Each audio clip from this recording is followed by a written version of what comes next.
Good evening and welcome to Autonomy Season 3, Week 15. Tonight our guest speaker is Barbie Rivera, who is the co-founder of a private school in Miami, Help Miami, or the Hollywood Education and Literacy Project in Miami.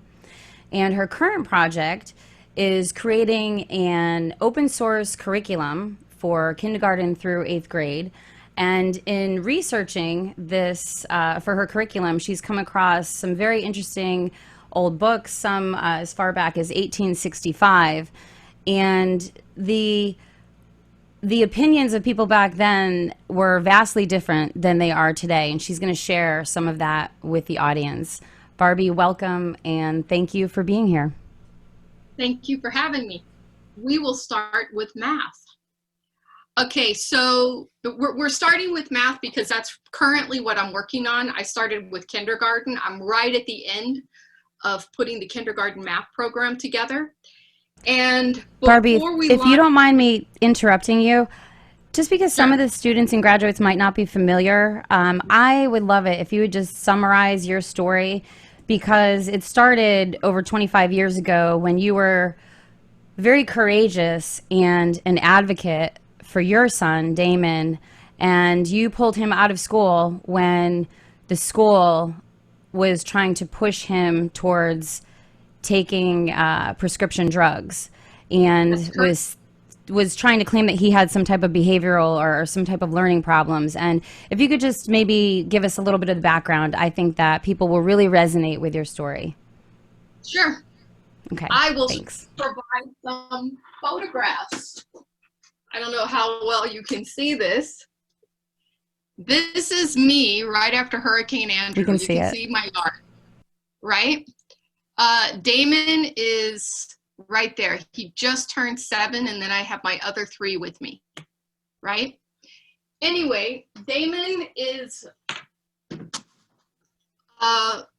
very well behaved. He speaks 2 languages, never threw a fit. Like, I could take him anywhere.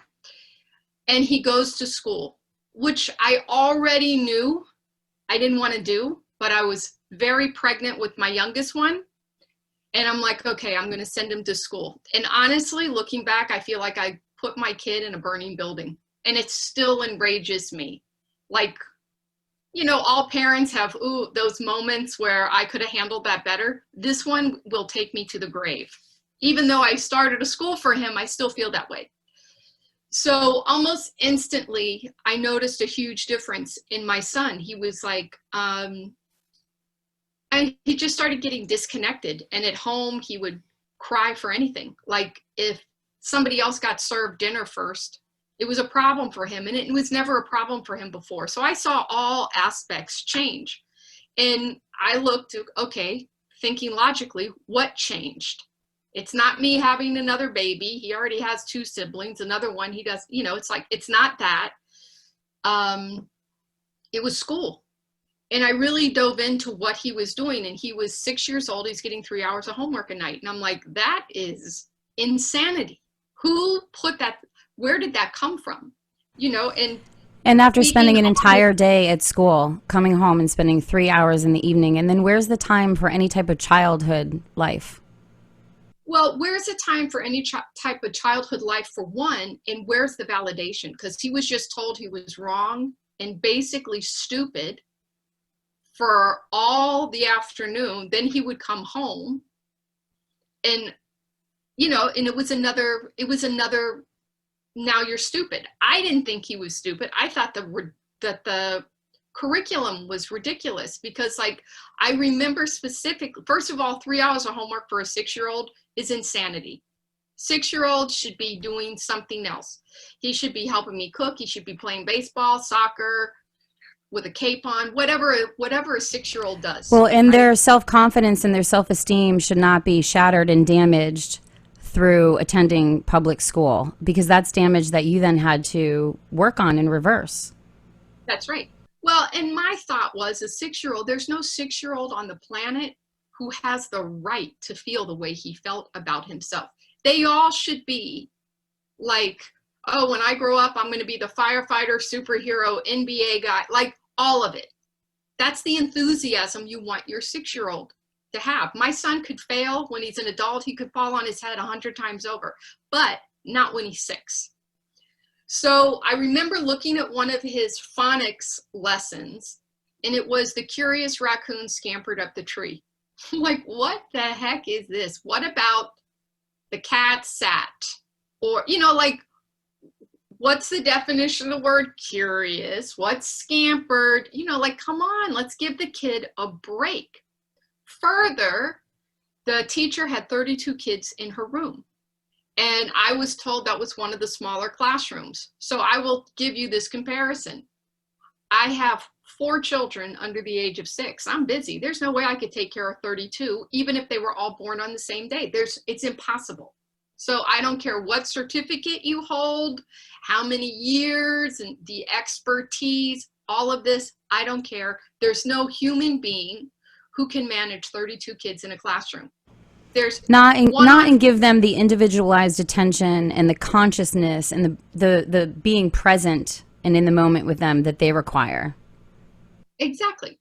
So anyway, I came to a decision. I'm like, I apologize. So I'm like, I am so sorry I did this to you. Because I had like this moment, and I don't even know what created this moment other than necessity of me not having my son's back, and that he's going to be smoking pot by the time he's 12, because I don't have his back. I'm going to side with the system. Oh, he needs to be tested. He needs to be medicated. He needs to be evaluated. He needs to have all of this. And I'm basically, no, he doesn't need any of that. Well, Barbara, he confuses the 6 and the 9. And I made a joke. I'm like, I'll take him off of all financial responsibilities at the household, you know, until he gets this straight. And I'm like, the 6 and the 9 look alike. If he confused a cow and a water bottle, I would be concerned. But he's technically a baby. 3 years prior, he was in diapers.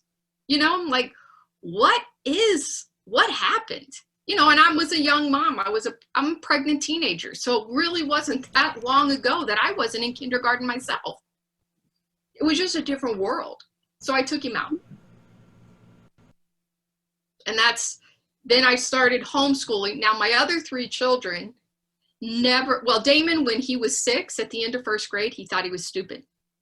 Like that, he goes, I'm just stupid. And it would be like, Damon, that is so heartbreaking. That is so heartbreaking. As a mother, I'm sure. Especially when he spoke fluently 2 languages.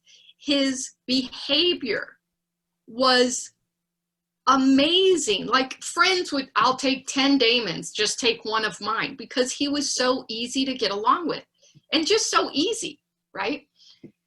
Anyway, I had to look at it. I'm like, it took me 2 years. Once I started homeschooling him, 2 years to get my son back. 2 years wasted.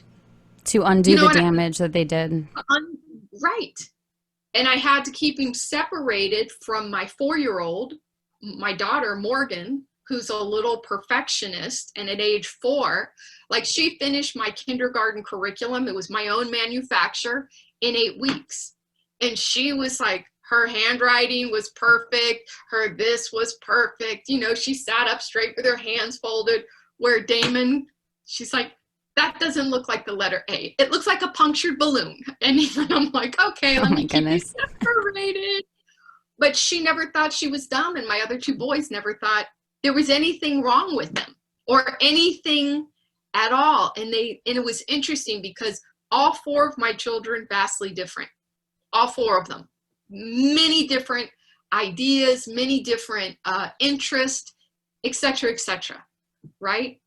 But when you educate, I have found, taking into account their individuality, man, it's work, but it was so much fun because then everyone got involved. Plus, when I started homeschooling, Damon had just turned 7, Morgan was 4, my 2 boys were in diapers, and I had about 4 or 5 kids from my friends. I charged $75 a week, and I had a little academy in my house.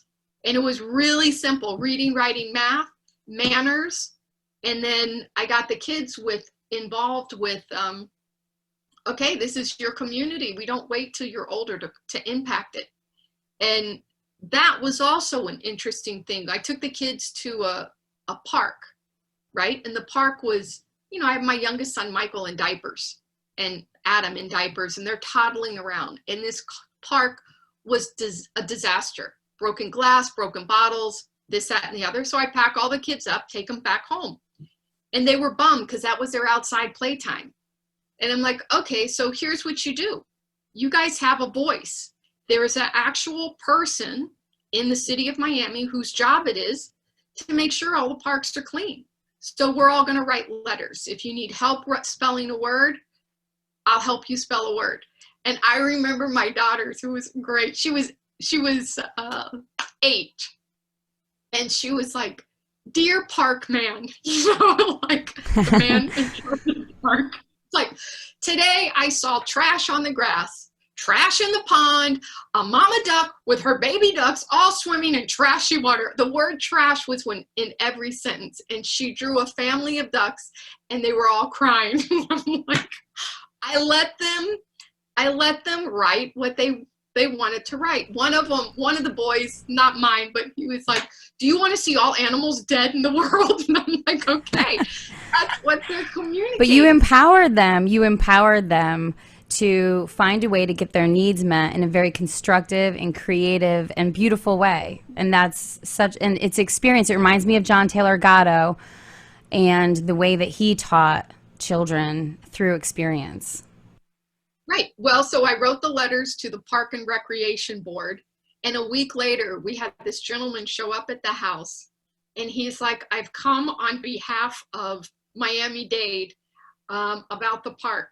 And he tells me, he goes, "Listen, in the future, just please get with me because I got a whole bunch of heat." The kids got thrown a pizza party. They were taken to the park, shown that it was completely clean. And I go, "You guys did that.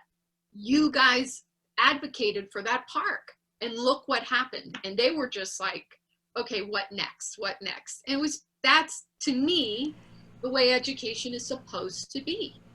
And it's like you showed them the microcosm. Look at the positive effect and change that your constructive actions can have, the type of effect you can have in your community. And now let's extrapolate that out to the world, because what we need are more conscious little human beings running around who know how to get their needs met in a constructive way and how to change the world. Yep, that was right. And I did a little newsletter, homeschooling, and the grandparents, and you know, they're kids. So people would buy the newsletter or subscribe a quarter, right? And they would say, "Oh, look, this one got like he upgraded his belt in karate." That should be acknowledged. You know, it was the positivity. Anyway, so that's how I got started. And now I'm an accredited private school in Miami. I have 80 kids. Found out today that I don't think school's going to start. So I'm a little bit hectic on the at-home learning because that's not how I run things. I'm very hands-on, but we have to figure out how we're going to do that. Anyway, so I'm here with this project because I want to basically put what I've done and what I've experienced in a workable format so that other people can have the success I have. The curriculum that I'm putting together is not religious based, it's not political based, it's based on definitions of words and what I consider a sane, slow gradient approach to mastering skills, not just inaccuracy, throw it at the kid, find out what he can do, test, label, etc., etc., etc. And I start with, I made notes. This book is 1863, it's 3rd grade, Civil War. And the reason why I started here, I have a quote someplace, let me get it, from the Bureau of Education. In 1910, 99% of American children were literate. 99%. Now, Wow. I doubt, right. Now, to be fair, it's probably not women and it's probably not minorities, but still 99% of any group is a good statistic. Investigation of the 1% of American children who could not read showed they didn't go to school, they stayed on the farm. As the literacy rate was so high at the time, it was predicted that the public schools will, in a short time, practically eliminate illiteracy. So we go from 1910, where there's no technology, with high stats, to now today, where billions of dollars are being poured in. We have a large number of children on these drugs when they're 3, 4, and 5, which is ridiculous. We have crash statistics. We have kids graduating high school that can't read, right? So in looking at what was done in 1910, I'll switch to phonics. You have, what I found was the first, this is Webster's Speller. And this came out before he came out with the dictionary, and I have my notes. Webster thought that language would stabilize and unite America, as all the text at the time, this is, was published, I believe, in 1783. And this is a copy. Wow, I've never heard of that text before. This is really interesting. It's called the Blue-Green Speller because it was one of the first bestsellers in the United States. It's the Blue-Green Speller because that's the cover of the color, right? And Webster thought that this new America needed its own language because all of the textbooks were still pushing the king's agenda. So he wrote the Speller and later a dictionary to accomplish the following. And I don't have all of them, but I have a few. Preserve the Christian religion, make the Constitution known, make education a right offered to all, and to end slavery. So if you look at this book, it starts with lesson 1. They're not even words. It's consonants and vowel. Ba, ba, be, ba, you know, that. And then slowly you go into 3-letter words, 4-letter words, short vowel words at the beginning, and then it just takes you right through. And this, on another note, on another quote, Frederick Douglass taught himself to read with this. And he was a slave. And he tells you, he says, filled with my determination to read, I used to carry almost consistently a copy of Webster's spelling book in my pocket.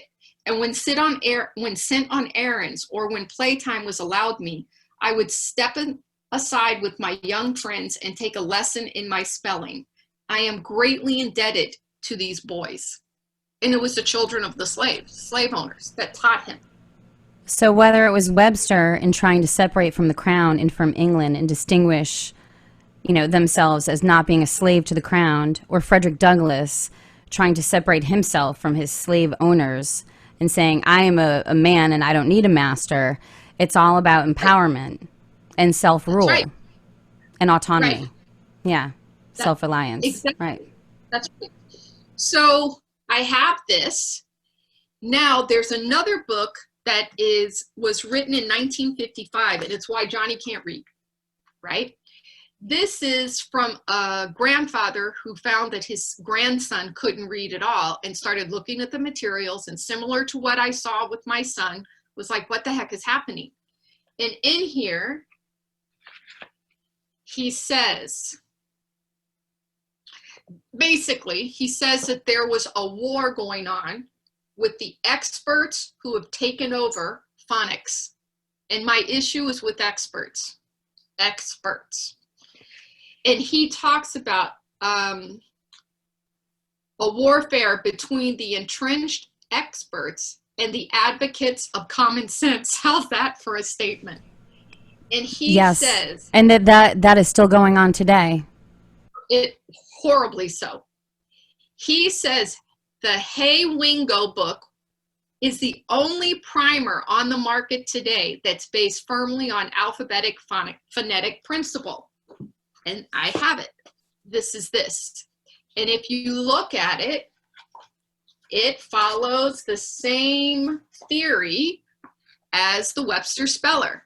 You start with things that aren't words. Like they didn't even teach the whole alphabet at the same time. You did bit by bit. So sa, sa, si, se, sa, and after they've learned these letters, they're going to be able to form sob, sit, set, sat. Super simple.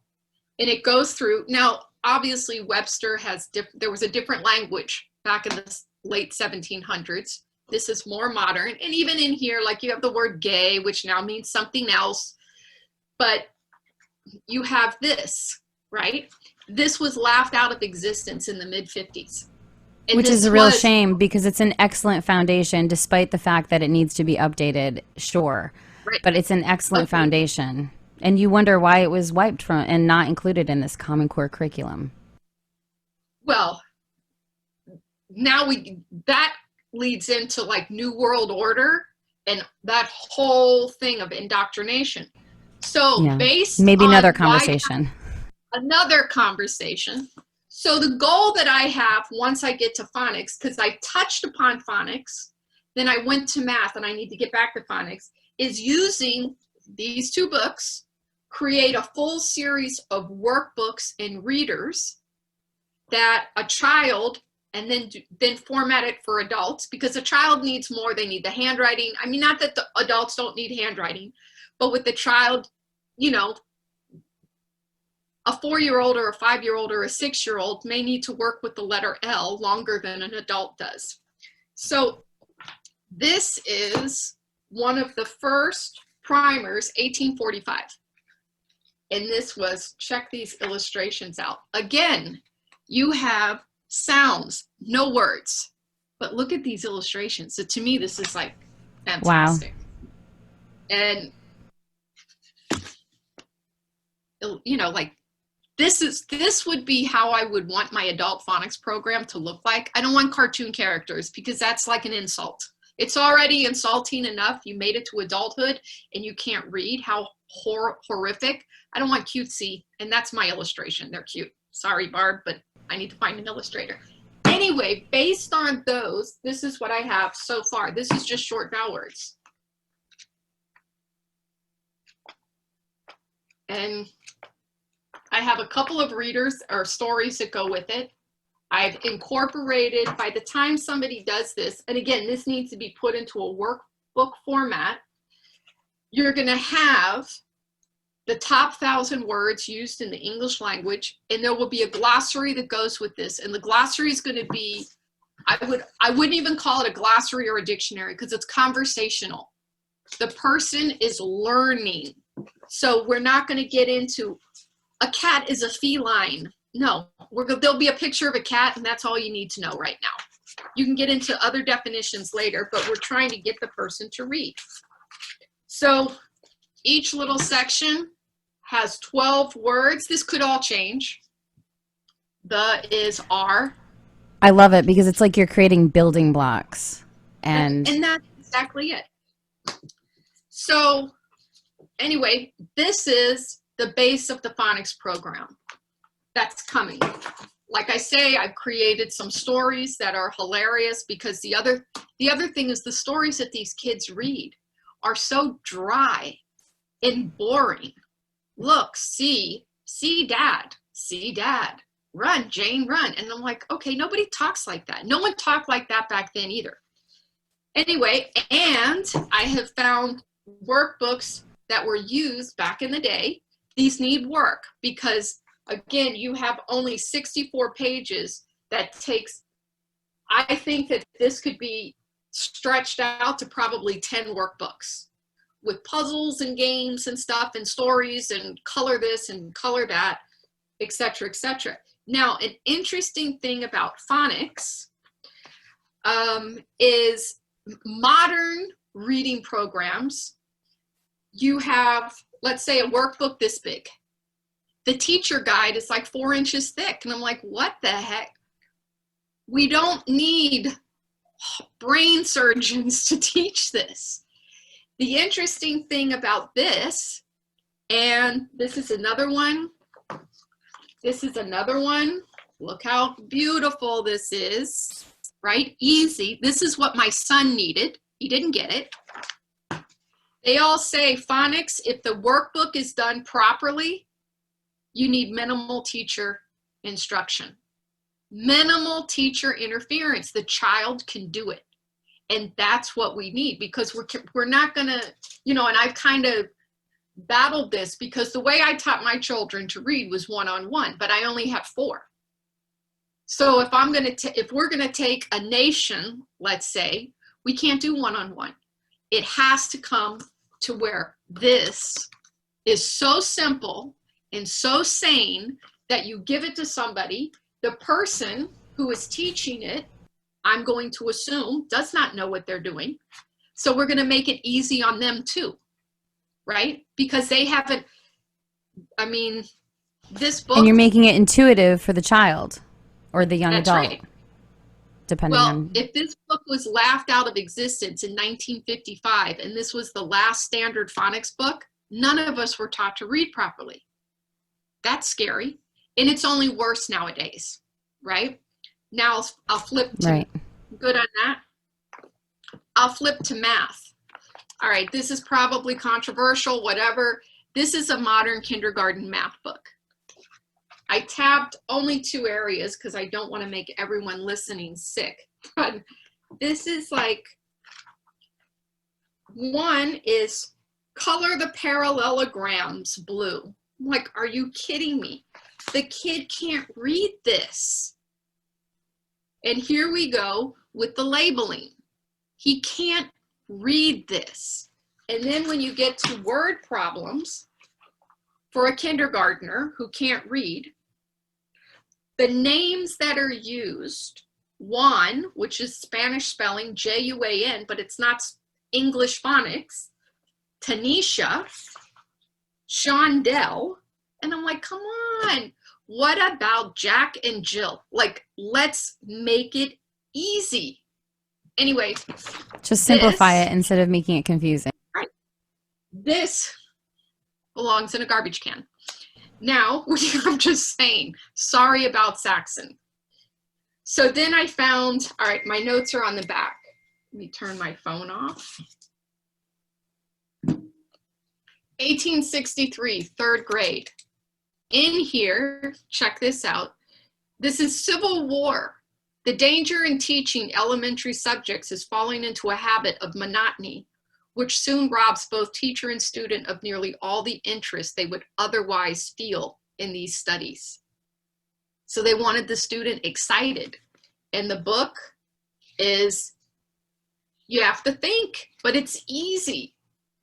And it's such a shame because they don't, there's no effort to try and get the kids excited or have interest or follow their interests or, you know, curiosity. And that's, it's instead public school kills all that by forcing them. And but they label it.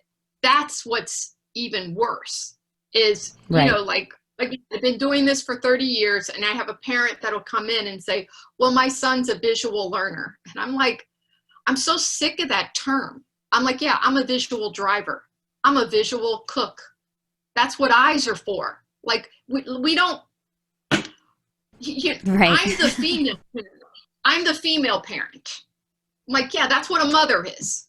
And if you have eyes, you are a visual learner.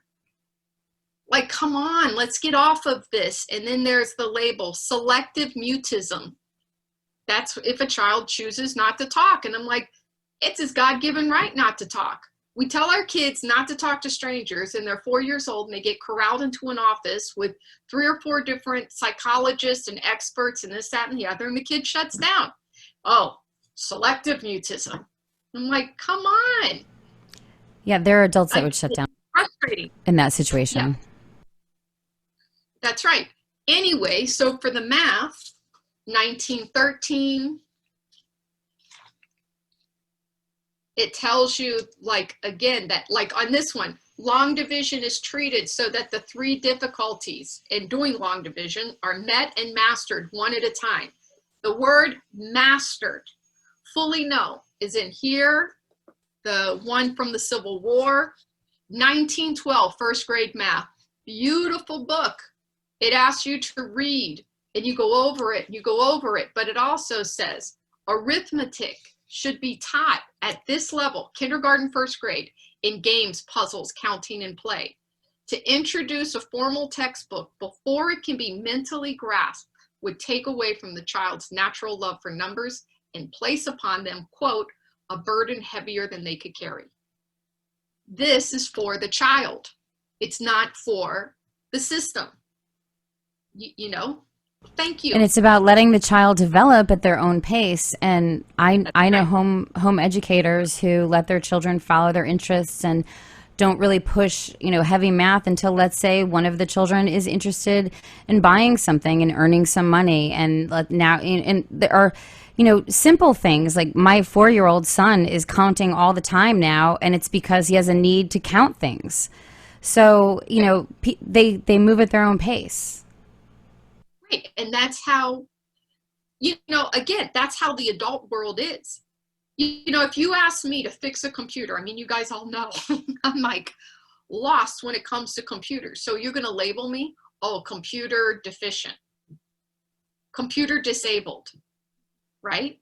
Like, no, yeah. I'm not. I have no interest. I would much rather sit, draw, author. I want to do that part. I'm good at that part, right? The rest of it, somebody else can do. And there's nothing wrong with me, and there's nothing wrong with a person who doesn't want to write a math book, who just wants to buy it. That's totally fine too. And that's what makes everybody an individual. We're trying to make them the same, make them go at the same pace. And if they need extra help, oh, that's a problem. Then they're learning disabled, which is that's just such a horrific thing to do to somebody, because it's a lie. If a person it is, can learn and yeah. I was going to say, and in this day of technology, children have instant gratification and they have all these devices, and then you expect them to go and sit in a room all day and sit at a desk and listen and not communicate and have just little snippets of time where you're having lunch or maybe outdoors for a little bit. And who knows what it'll be like now going back in the fall with everything going on. But it's very unnatural, the entire environment. Yes. Right. So then you have kids that are very unnaturally put on psychotropic medication that attacks their central nervous system, and somehow we're advanced. Like, it doesn't even make sense. Like again, what somebody wanted to do to my son Damon, that's what I'm like, if this happens to Damon, this is happening all over the place. And it's happening all over the place, which is unfortunate. Again, when I went to kindergarten there was no academics involved at all. We had story time, we had paste and cut, we had the lineup to go. It was structure. That's what it was. And the definition of kindergarten from 1910 is transition into academics from ages 4 to 6. You didn't transition the child till he was ready. My daughter was ready age 4. My boys, not till they were 6.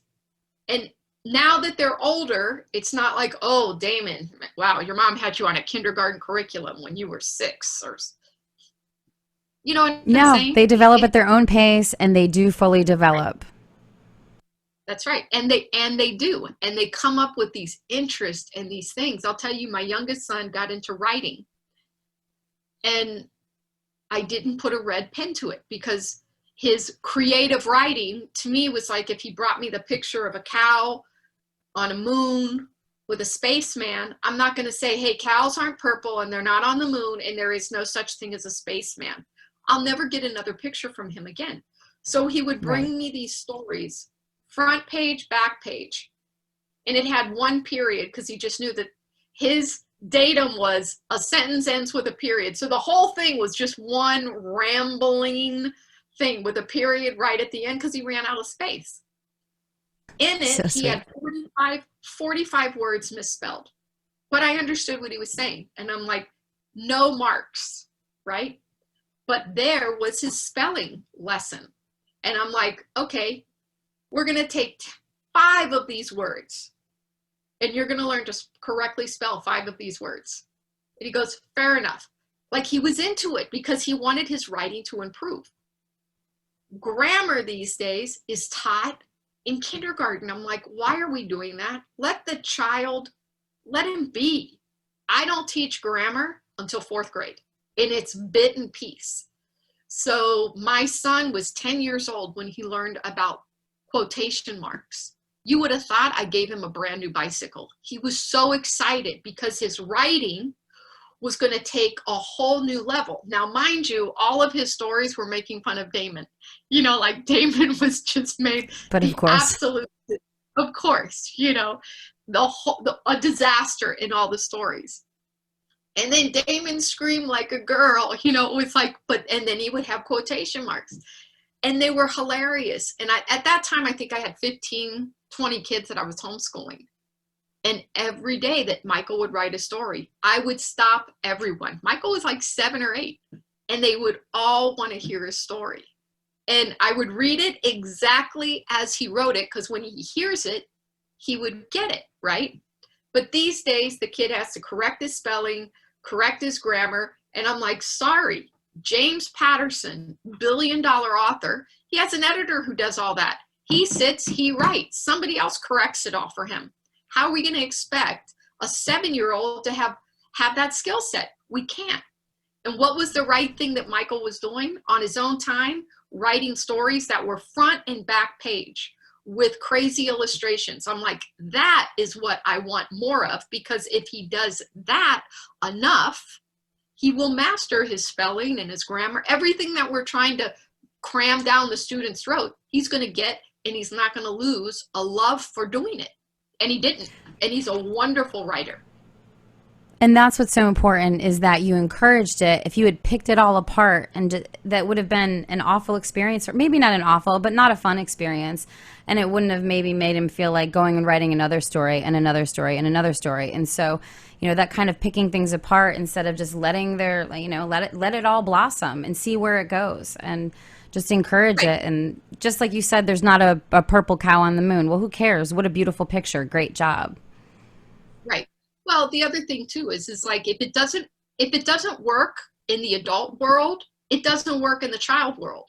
If I cook a meal and somebody's like, well, if I were cooking that meal, I would have added more salt and a few carrots and a this, that, and the other. I'm like, all right, you know, like, someone's tires may get slashed. Don't know how that will happen, but you know what I'm saying? It's like, I don't want that. If I ask, hey, Lisa, can you help me cook this meal? Because I'm really bad at it. And then there's the thing. I want it. But if you come over and start criticizing that as an adult, we don't do it. But yet we can do it to our kids. And I find that horribly unfair. So I didn't run that. And it's just interesting, the dynamics of, you know, I have my son who writes a story. And when he writes a story, everyone in the house stops and they give him the attention to the story. One, because they know it's going to be making fun of Damon, which they just find hilarious. And my son is getting acknowledged for this creativity. Everybody else, okay, they might be taking a longer break from math or whatever. But it was like a cohesive thing. When somebody did something, anybody, right, the other guys wanted to validate it. It wasn't this pick apart, let me get defensive. Oh, I could do a better story than you. No one said that. And we had some other people writing, and I would stop for their stories too. And it was just interesting to see that over summer break and on the weekends, parents would call me. It's like, my kid wants to go to school 7 days a week. I don't understand. I'm like, that's how it should be, because it's fun. And that's how it should be. And it's easy. And they're mastering one thing at a time. And that's what I have to say. That's a beautiful thing. Thank you. I think I would like to, I don't know what time it is, but I know Brett Veinotte was pressed for time. He had another meeting this evening. So if he's available, I don't know if he had any questions for you or anything like that. But we could also take a minute to open it up to Q&A if you have some more time to spend maybe answering some questions. Sure. Okay, great. Hey, I would just like to jump in and say before I have to leave, this is Brett. Barbie, thank you so much for the presentation. It was great. I really enjoyed listening, and I hope we can talk more in the future. I was just curious, are you familiar with the work of Sam Blumenfeld? You know, that name sounds familiar. He was somebody, he was kind of trying to blow the whistle on a lot of this phonics stuff from a different angle, and I'd say he is, he's coming from like a similar place as Charlotte Iserby, who you're probably familiar with, but a lot of what you were talking about, and that, what was the name of that book, Why Johnny Can't Read? Why Johnny Can't Read. I first heard about that book from Samuel Blumenfeld. That book's by Rudolph Flesch. Rudolph Flesch, yes. Okay. Yeah. So I would say that, I mean, Blumenfeld is, some of it requires a grain of salt. He is, there's a lot of enemy imagery, I would say, about some of these people like John Dewey and other progressives who might not have had evil intentions, but they're you know, the results definitely weren't good of their utopian vision for school. So he's somebody that's worth checking out, and I'm sure you're probably familiar with Dorothy Sayers and the Lost Tools of Learning. No, I'm not actually. Oh, that a lot of what you were talking about reminded me of her, like phased by age, phasing learning by age and readiness, with the trivium. That's a really great resource as well. I think she was British, and she was like a mystery novelist, but she did a lot of work about learning methods in like the 1940s, and she had obviously a lot of overlapping criticisms, but it was nice to line up some of the stuff that I had seen with you know, hearing your story and actual experience with the stuff. So I do have a podcast, and I hope in both in autonomy and outside of autonomy, we could talk more in the future, and maybe have a discussion on my show about this. Absolutely. Lisa has all my data. Awesome. Well, thanks again for presenting, and I look forward to talking more in the future. Thank you. All right. So I just want to say, I wanted to let Brett jump in for a couple minutes because I knew he had to go to that meeting, and I knew he was wanting to say hello to you. After your presentation, I just want to say, I, for one, am really excited. I've seen part of what you've already completed with the kindergarten curriculum, and I'm so looking forward to starting to work with my son with that, and looking to see where this goes. That being said, if anyone else on the call has a question for Barbie or would like to unmute and say hello, now would be a good time. Hello. Oh, Chris McMillan. Hi, Barbie. How are you doing? Do you remember me? We did an interview a few months back. Barbie, you're muted. I remember you, the Truth Conduit. Yes, ma'am. How are you doing? It's good to see you. Good to hear you. That was a great presentation. Thank you. My question is, what's happening now with all of the mess going on? What's happening with your school? How are you adapting to everything that's going on? Well, honestly, it's a bit of a mess, but we're going to put order in, obviously, because we found out basically last year from one day to the next, oh, you're not going to go back to school. You'll take an extra week at spring break and then come back after. So we coped it out for a week, and then, okay, 2 more weeks.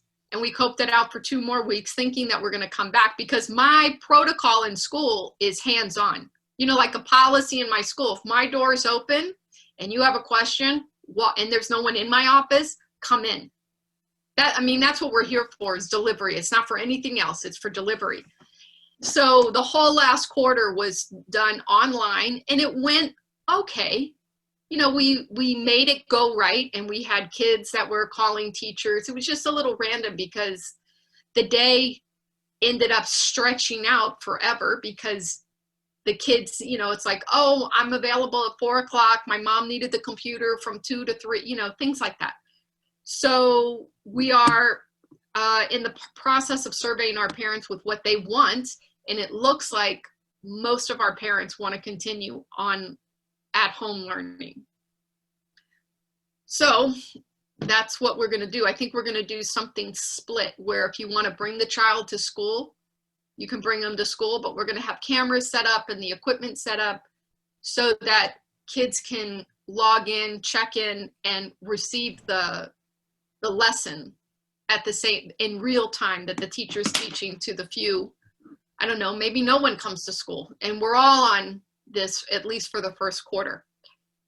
Anyway.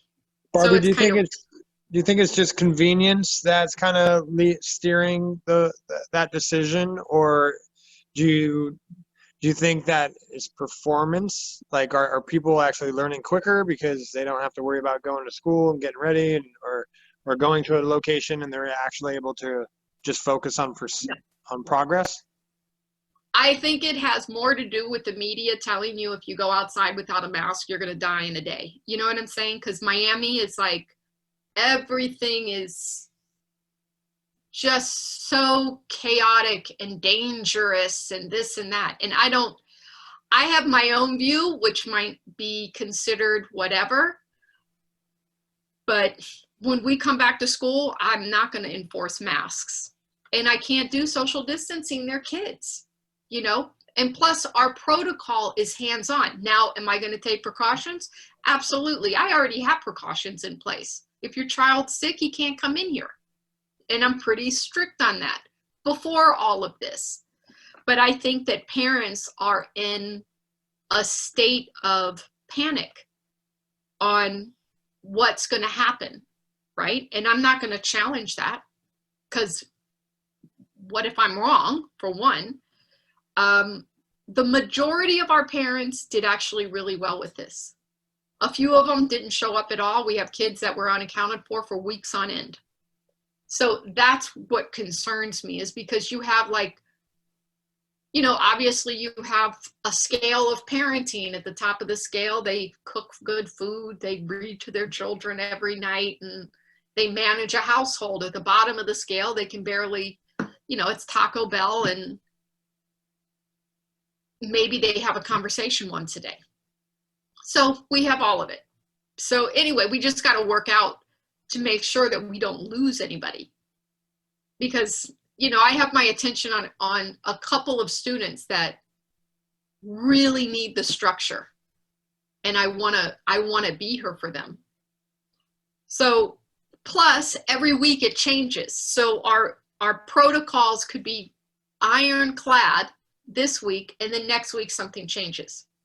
So we're just going to go with, people are going to stay at home. We'll have a few kids here, and let's go from there, because I think that that's, right now, that looks like the majority of our parents want to do.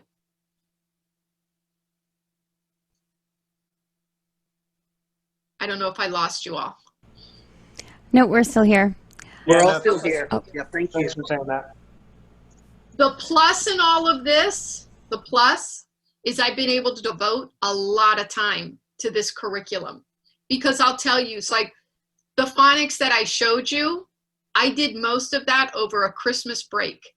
And I let basically everyone in my life know, including my pets. I'm like, I'm in pajamas. I'm not answering my phone. I'm stocking up the kitchen. And for 2 weeks, I don't want to be disturbed. I'm not going anywhere. I'm not celebrating New Year's. I mean, hello, kiss, kiss, that's it. But I'm going to be on this, because going at a math program with no interruptions is so much faster than trying to start and stop and start and stop. And where did I leave off? And, oh, I want to move that to first grade. No, that should, you know, that's what's hard. So right now I'm able to put a lot of time in. Hi, how you doing, Barbara? It's Timothy. Good. Hey, how would you handle, you know, a parent wanting to give their child the option of whether they want to homeschool or go to school? You know, in that kind of scenario, how would you, what would you say to the parent? I would need more information. Like, first of all, how old is the child? How structured is this going to be? Because again, like I just said, there's like a scale of parenting. I know some parents that homeschooled. I completely disagree with how they do it. Oh, I gave them their lesson on Monday and I checked with them on Friday. And I know for a fact the child's playing video games, right? Yeah. To me, that's not homeschooling. To me, Yeah. homeschooling is there's a schedule from 9 until 3 or 9 until 12 or whatever it is, but the parent is there actively a participant, managing it, planning it out, etc., etc. That to me is homeschooling. Now, if there's a lot of factors there. How old is the child? How motivated is the child? What's the situation? So I would want to know more information, because you could also get into, oh, what would you do about somebody giving their child the choice of having ice cream or vegetables at dinner? You know what I'm saying? Like, Uh-huh. you, Well, a good reason, I had a good reason for asking that. okay. I had a discussion with my daughter. She's 12. Her name's Chloe. She's going into 7th grade. And we had the choice from the school, and it's a legacy school. It's not a public school. It's one of those, charter schools. Mm-hmm. I don't know whether one way or the other. They're basically the same. Yeah. But you can come to school and do the mask wearing, hand washing, and social distancing, or you can I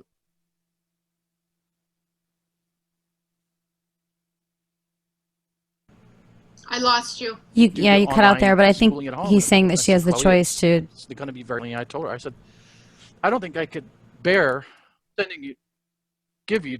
I don't think I could do it. And I told her why. I said, I'm feeling like I'm doing child abuse by sending you to school.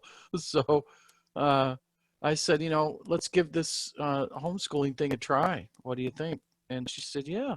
So she might have been opposed to it in the beginning before all this beer bug thing happened with the riots, but Yeah. now not so much. So it's been kind of a roller coaster. I'm probably not the only parent that's feeling like this, and it's just really sad what these kids got to face right now. It's more. That I is think it's true. more overwhelming for the parents than for the kids. That's right. Well, and honestly, Timothy, that comes back to, I'm not going to be able to solve that for you, because by the time I get to 8th grade, Chloe will be 30 years old. You know what I'm saying? Hopefully not, but so it's not going to solve for you. But Yeah, I again, appreciate that. one of the things that from this curriculum is to make professional homeschoolers. And my definition of a professional homeschooler is somebody who homeschools their child and charges for 2 or 3 others. Because that little group is so, to me, I'll tell you, when I had 10 kids in my house, it ran more smoothly than just my 4. Like, the more the merrier, because they each had their little group, they each had their friends, and they were on board. I'm also like, I raised my children well, and they adored me and I adored them. Thankfully, there wasn't that power play. But for me, having extra children in the house was better for my kids, and it was better for me too. So I never homeschooled my children where they were alone. Yeah, I don't know what you think about this, but we have 3 other older kids here too that are 20-somethings going to college.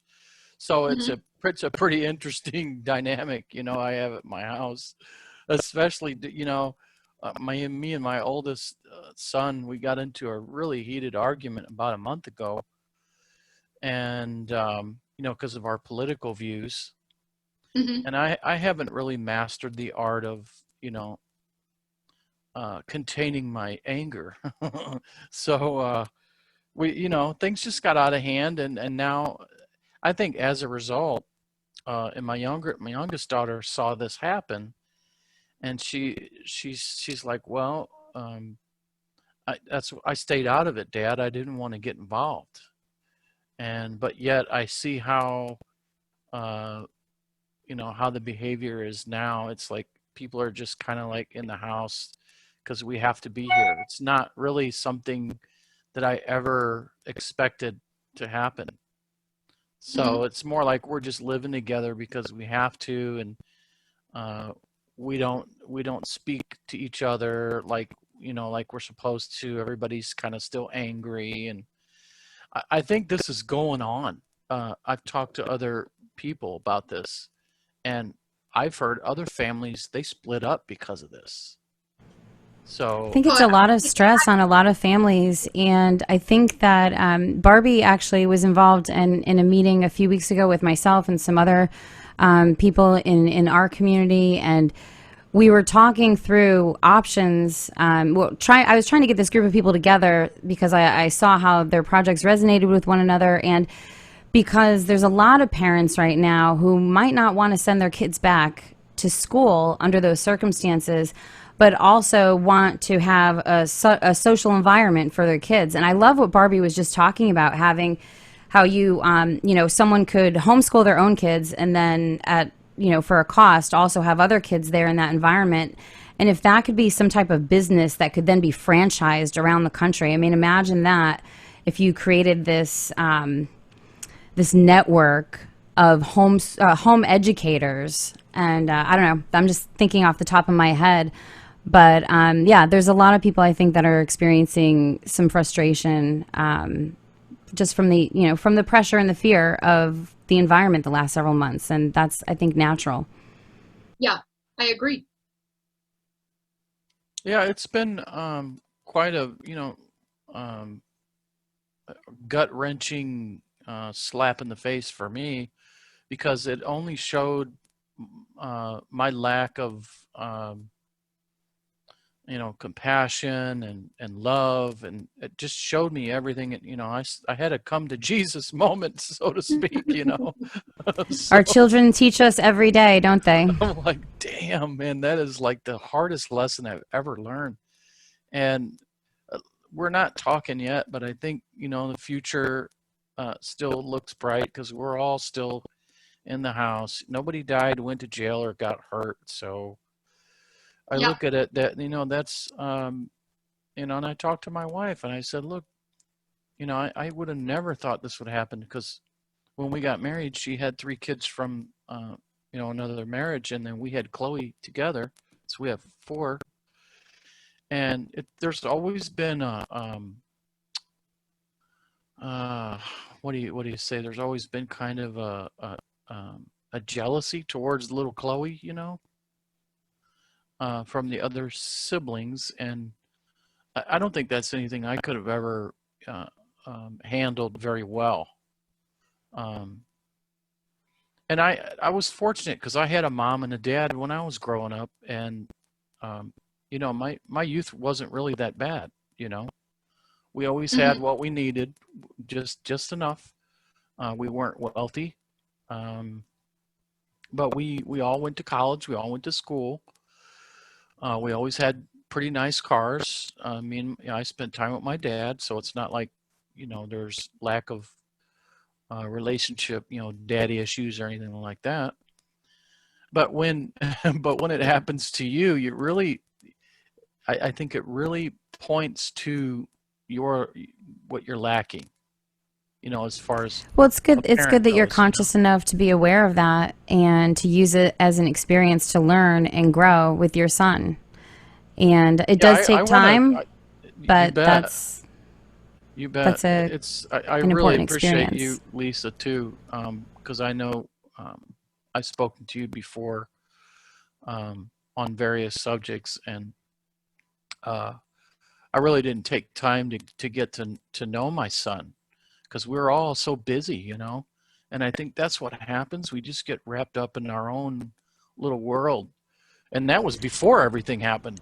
And I So think now we actually, have time to learn with everything that's get to know each happened other. with COVID, I mean, the one thing that has been good about lockdown is that a lot of families are actually getting to spend that kind of time together. So Yeah, there's going to be a lot of thanks, silver Tim, for linings. sharing. Yeah, thank you. Go ahead.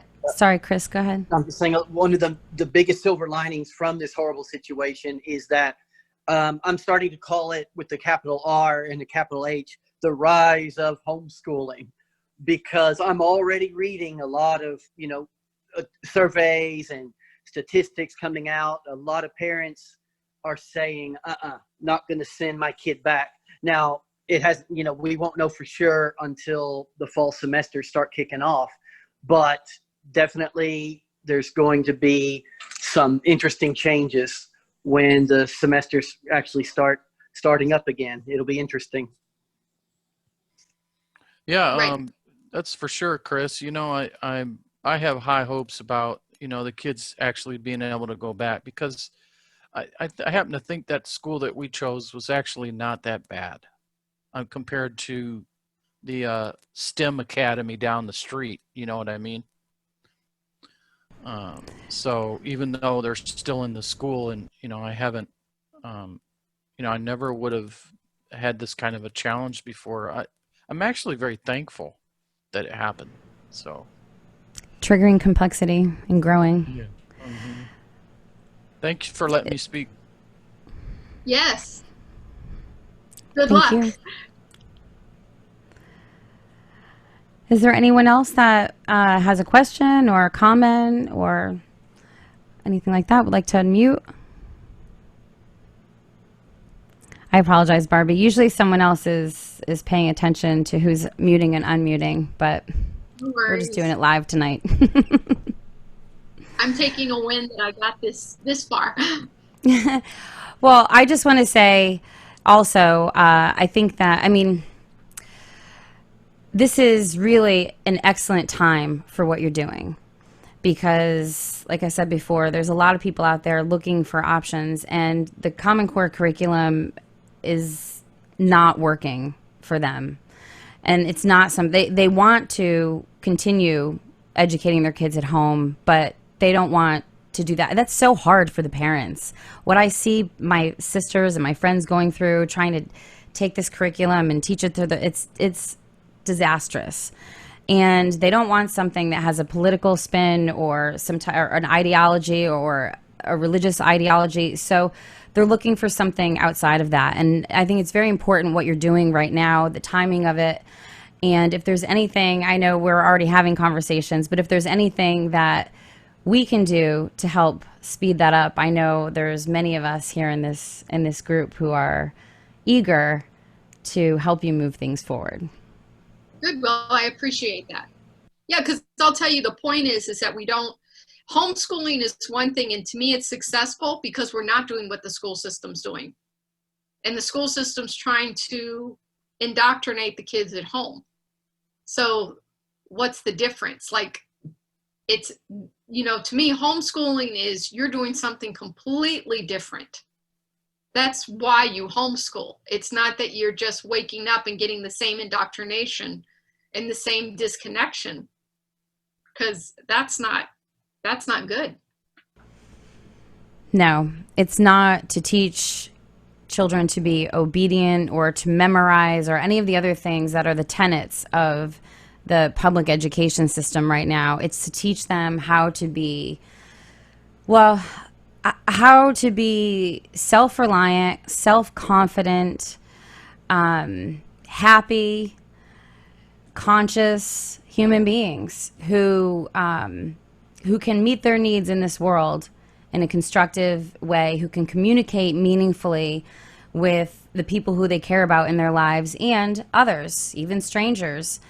The world would be a much different place if these essential skills were being passed down to our children. The world can be a much different place, and what you're doing gives me a lot of hope. So I really appreciate you being here and giving us your time tonight. And unless I see anyone else on mute. Oh, Deirdre, is that you? Yeah, I am. Thanks for waiting for me. I was just wondering, Barbie, where do you get your passion from? Where does it start? Like, how did it all begin? Well, when you see your son going down the wrong way, and that's like a pretty decisive moment. It's like you have the cliche story of the car accident and the mom picks up the truck to free the baby. To me, that's what I did. I don't see that it's anything necessarily special. I feel like, you know, I brought these kids into the world and it's my responsibility. And if my son was special needs, he's mine anyway. Then I have to care for him, but I'm not going to get on board with bringing him down. You know, and believe me, I know, you know, it's like, I'm not one of these parents that my children are never wrong, ever. I'm not that. I'm not blind. But I'm like, my God, you know, like, can we leave him alone? Like, let him have a win. If I went to work and was berated as much as my son was, I would have quit in a week. He can't quit. He's 6, you know? Yep. Yeah, that's exactly right. I feel your same passion. Just that it's like there's just this deep kind of knowing. Like for me, it's just I want them to do better. I want them to achieve the best they can, but I also don't want to impede on their reality and their experience in this world. That's where I'm at. Right. Well, and that's a nice line to walk, and that's very well said. But again, it's like presenting, you know, again, as a parent, my son, I don't know, they want a guitar. I'm like, okay, how much is a guitar? Oh, it's $300. Good. What are we going to do? I'll help. You know, and then you have these kids that are like, I'm going to take out the garbage. I went to the neighbor's house. I took after the storm, I cleaned up the trees, and they are on, you know, like little entrepreneurs in the house, and they're solving their problems. Yeah. Which is what you want. I don't want to have to like tell them, you know, what to do. I want them to know. And it's the same thing with education. When they know their times table, they're going to know it till they're 99.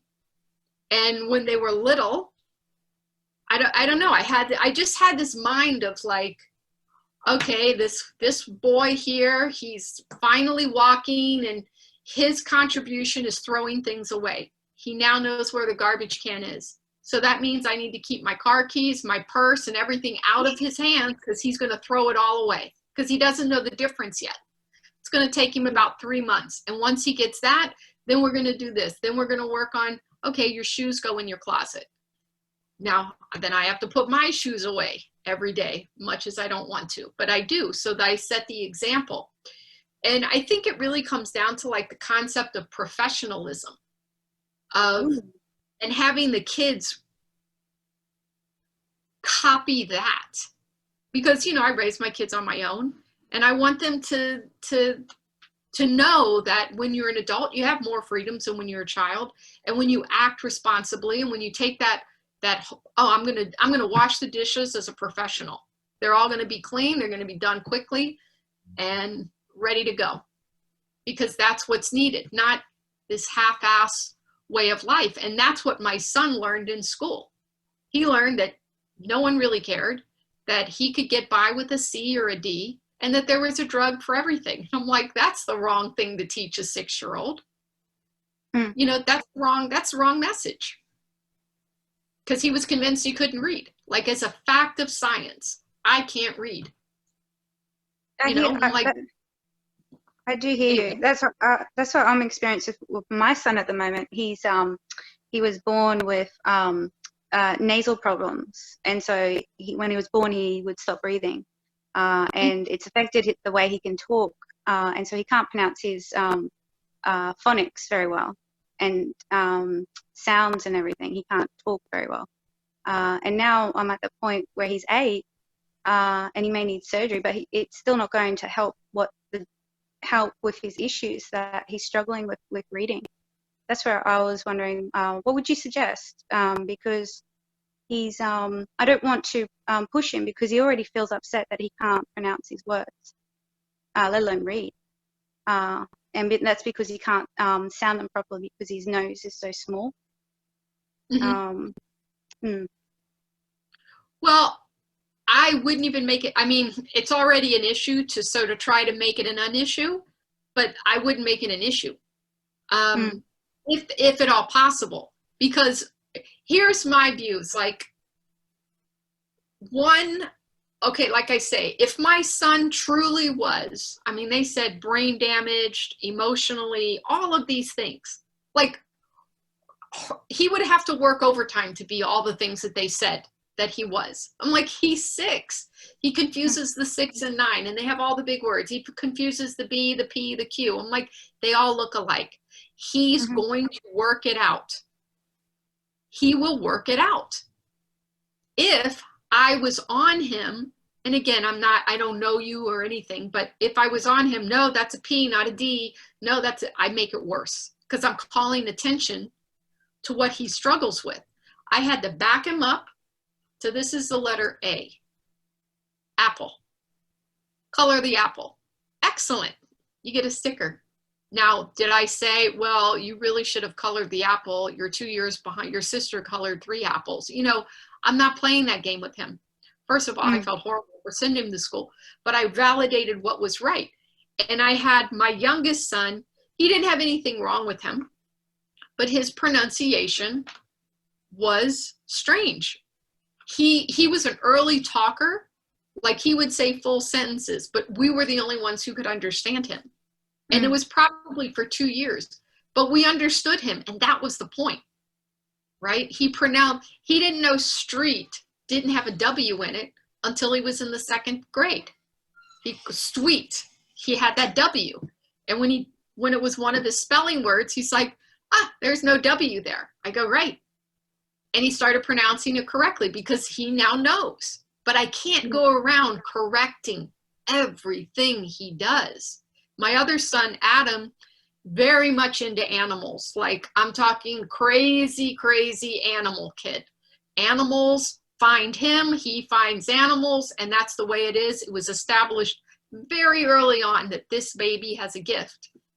He called them aminals. The M was first. That was his thing. He was 3, 4, and 5.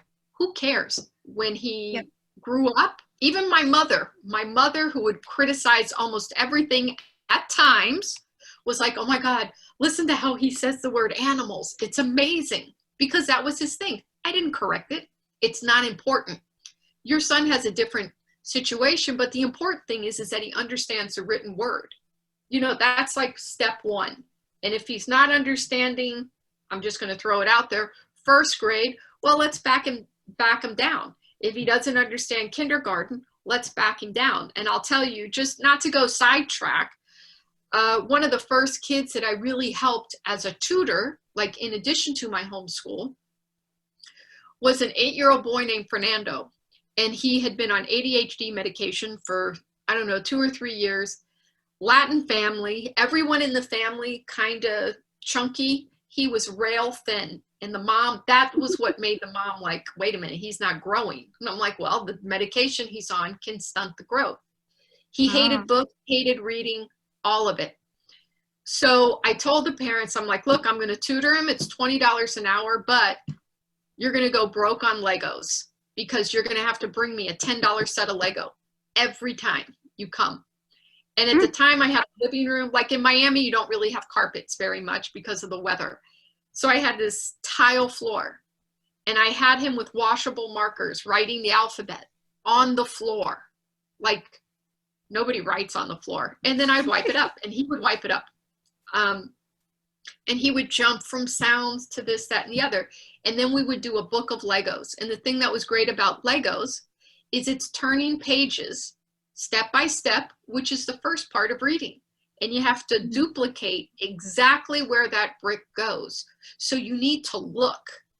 And he started building these little Lego sets while we would drill the alphabet, while we would play a game. And it was pleasure. He looked forward to picking out his little Lego set and coming for tutoring. Within the school year, he got best reader, most improved, because we rapidly went from that to words. And this was a boy that was convinced he couldn't read. And I'm like, what color is that door? Blue. Good. You can see, you can read. Period. And I was the only one who said that. The only one out of all the experts that he'd been seeing. And he did it. but I wasn't worried, you know, like your son has a physical difficulty, so we can't expect him to walk if he's in a wheelchair. You know what I'm saying? But we're also not going to tell him he's never going to walk, because a lot of people in wheelchairs are doing pretty amazing things. They're in the Olympics now, you know? That's You that's get what I'm was saying? Yeah, It's important not to put limits. And It what you just said a minute ago, Barbie, made me write down a note. I wrote down, because it's not about focusing on the grade numbers and the metrics that this system has plotted out for our children, but rather focusing on their individual needs. And like you said, you know, if you're not right here at this level, then you back it up. And there are building blocks, and you start with the first, and then you move on to the second when they get there. Because that's what Right. brings the enjoyment and doesn't make it a miserable process where they hate learning. Instead, they learn to love learning. Right. For all we know, your son's a rock and roll singer, and we need to get him singing. Anything to get his voice out there. If he's so embarrassed and he doesn't want to do it, we don't do that. But there is, you know, like I say, there's 100 ways to solve reading without even opening a book. You just have to back it up before the book, because the kid, once they think they're stupid, they will equate stupidity with a book, pages, paper, whatever. It's all the same, and you want to separate that out. So like for me, I use Legos. If they can draw on the floor, we draw on the floor. I had one boy who was like, wanted to be an opera singer, and we would go outside and he would wail his, like, repeat after me in opera, like this little boy in opera tones, the sounds of letters. And I'll just tell you one little thing about him. His name was Rolly. Oh my gosh, he has to be almost 30 now. He's like, I am never going to learn to read. And he wasn't saying it like he was unable. He made a conscious decision that he thought reading was useless. I go, okay, well, do you ever want to have your own house, a wife, kids, a fast car? He goes, I want it all. I'm like, okay, but what job are you going to get to afford that? He goes, oh, I'm going to be a captain of a ship. Got to read a map. He goes, okay, can't be a captain because I have to read. Anyway, we got it down to his profession was going to be sleeping with elephants. That was what he came up with. I go, I don't know that there's any books out there that teach you how to sleep with an elephant. You know, and he had this whole picture in his head, a tent in Africa with elephants. And I go, okay, I'll tell you what. And I went out and I got these. He was like 6 or 7 at the time. And I got these chunky Fisher-Price elephants, like a family, mom, dad, and a baby elephant. And I put it in my office. And I go, first book you read, you get those elephants. Started reading, you know, because he wanted the elephants. And it was like, it became a joke because he started reading. I mean, we had to do opera once he climbed a tree. He wanted to do opera at the top of the tree. I'm like, I'm sure the neighbors loved their Saturday morning phonics lessons, you know. Yes. Oh, that's adorable. I'd be like, oh, they're singing again. I heard your son the other day. He's doing nice now. He hit those really high notes. He's nailing it. Thank you for answering my question. Thank you. Yeah, you're welcome. Thank you, Deirdre. Well, is there anyone else who has a question or a comment? If not, again, Barbie, thank you so much. This has been a really great welcome. discussion. And I don't see anyone else unmuting, so. Well, I'll chime in real quick, Barbie. Okay. Ken, last time I talked to Ken, he's looking for some digital graphics help. Someone who knows Illustrator that could help speed the process along. So I did put a call out to the community, but if anybody hearing this, either in the replay, has any Illustrator background or just wants to learn and help out so that Barbie can get her curriculum out there faster. My daughter's 2.5, so we got to get this thing done. Oh, we're going to be done for her. I'm going to tell you that we're going to be done for her. Kindergarten, I think we'll have 3rd grade wrap by the time she's ready. Excellent. Well, yeah, I look forward to helping out and getting you guys going. And I think it's right around the corner for at least the beginning, right? Yeah. Excellent. Well, I look forward to our next meeting. And thanks so much for speaking and sharing all that research you came across. I have a bias, but it really helped fortify that bias of how manipulated our education system has become. Oh, it's awful. I'll tell you, my children, I don't have grandchildren yet, but they know when they have kids, their kids aren't going to set foot in a daycare or a school. Like it's like almost like a religious doctrine. No, we don't do that. I'm like, yeah, we're not doing that. Like, it's scary. I could do a whole other show on what is actually happening in schools, that you'll be like, oh my God, what these kids are being presented with and what age they're being presented with and what subject it's being presented in. It's awful. Well, I think that's a really good idea. And I think that maybe we'll talk after this, and we'll schedule again for some time in the future and have you back to talk about those things. Okay, great. If you're open to it. Thank you. I'm completely open to it. And great. And thank you, Joshua, for suggesting that we have Barbie on as a guest speaker to discuss this research, because it was Joshua's idea after he and I were discussing when you gave us the update and were telling us about these books. And he thought this would be a great thing to share with everyone else. So thank you, Joshua. Well, I appreciate that. Thank you. All right. Well, thank you again, and we'll talk to you soon. Okay. Bye.